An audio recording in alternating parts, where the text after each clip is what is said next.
BadWolfMTG here, and you're watching the Aether Hub. This week, the ban and restricted announcements came out, and no surprises, but Felidar Guardian has been banned. This means that Standard is in a little bit of a state of flux, but the playing field has been open, and we can see some new decks rise to the top and shine and show their true colors. So let's put a couple of these on the stack.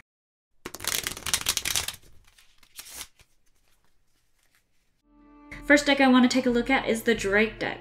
Flying creatures are very powerful in Standard, especially if there is very aggressive decks that are pretty soft and weak to flyers, and it seems like Standard is going to be going in that direction. Amonkhet has brought two new cards that are particularly interesting in this deck. Drake Haven is a 3-mana, 2 of any color, and a blue enchantment. Whenever you cycle or discard a card, you may pay 1 mana. If you do, create a 2/2 blue Drake creature token with flying. Creating an army of 2/2 flyers for 1 mana is an awesome deal. It also fuels the next Amonkhet card I want to look at, Enigma Drake. 3 mana, 1 of any color, a blue and a red for a Drake. It has flying, it has 4 toughness, and its power is equal to the number of instant and sorcery cards in your graveyard. Using Drake Haven, we can cycle or discard cards as we need to pump up our Enigma Drake. The second deck I want to take a look at is Zombies.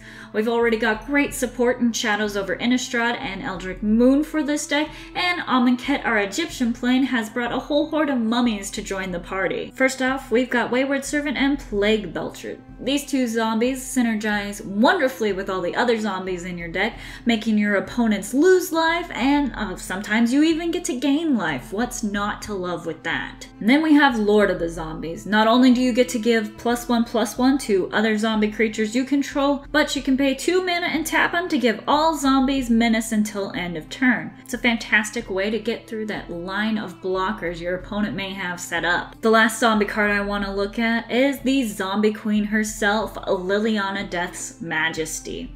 This is everything you want in a 5-mana planeswalker. Her +1, you get to put a 2/2 zombie out, and you get to put some cards into your graveyard that you can use for her -3, where you can return a creature from your graveyard to the battlefield. It also gets to be a zombie in addition to whatever else it is, and her ultimate just plays so nicely with your zombie tribal deck.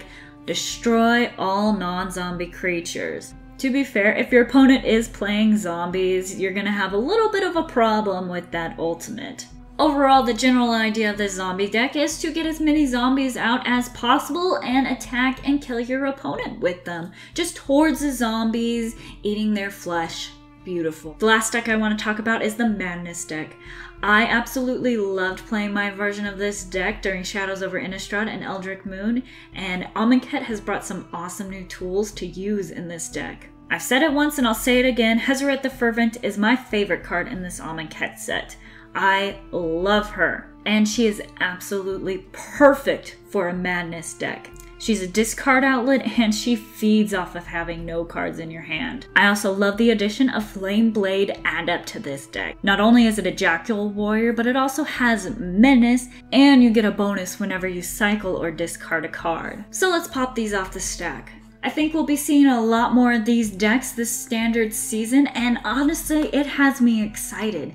I can't wait to face off against these decks and to play a few of them myself. Let me know in the comments below what deck you're most excited to play with. If you enjoyed this video, please like, share, and subscribe to the Aether Hub for more MTG content.